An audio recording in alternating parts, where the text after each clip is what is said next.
বেশ কয়েকদিন ধরে আলোচনা হচ্ছিল ইসরায়েলের প্রধানমন্ত্রী বেনিয়ামিন নেতানিয়াহুর শারীরিক অবস্থা নিয়ে। অবশেষে জানা গেল, গুরুতর অসুস্থ হয়ে নেতানিয়াহুকে জরুরি ভিত্তিতে হাসপাতালে ভর্তি করা হয়েছে। সোমবার তার প্রোটেস্ট অপসারণ করা হয়। এ কারণে তার বিরুদ্ধে দুর্নীতি মামলার শুনানি পিছিয়ে গেছে। হাসপাতাল কর্তৃপক্ষের বরাত দিয়ে আরব নিউজ ও টাইমস অব ইসরায়েল জানিয়েছে, চলতি সপ্তাহের শুরুতে ইসরায়েলের প্রধানমন্ত্রী বেনিয়ামিন নেতানিয়াহুর মূত্রনালীর সংক্রমণে আক্রান্ত হন। শনিবার তাকে অস্ত্রোপচার করার জন্য হাসপাতালে নেওয়া হয়।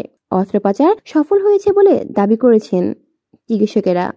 টাইমস অব ইসরায়েলের প্রতিবেদন জানিয়েছেন, নেতানিয়াহুর অস্ত্রোপচার সফল হয়েছে এবং বর্তমানে তিনি ভালো আছেন। ইসরায়েলের হাদাসাহ মেডিকেল সেন্টার জানিয়েছেন, প্রধানমন্ত্রী নেতানিয়াহুর জ্ঞান ফিরেছে এবং তিনি ভালো আছেন। আগামী কয়েকদিন থেকে নিবিড় পর্যবেক্ষণে রাখা হবে বলেও জানানো হয়েছে। নিরাপত্তার কারণে নেতানিয়াহুকে একটি ভূগর্ভস্থ এবং সুরক্ষিত ওয়ার্ডে হস্তান্তরিত করা হয়েছে। এদিকে অপারেশনের কারণে সাময়িক বিরতিতে আছে তার দুর্নীতি মামলার বিচারের কার্যক্রম। এই মামলার ফলাফল তার রাজনৈতিক জীবনকে গুরুত্বপূর্ণভাবে প্রভাবিত করতে পারে।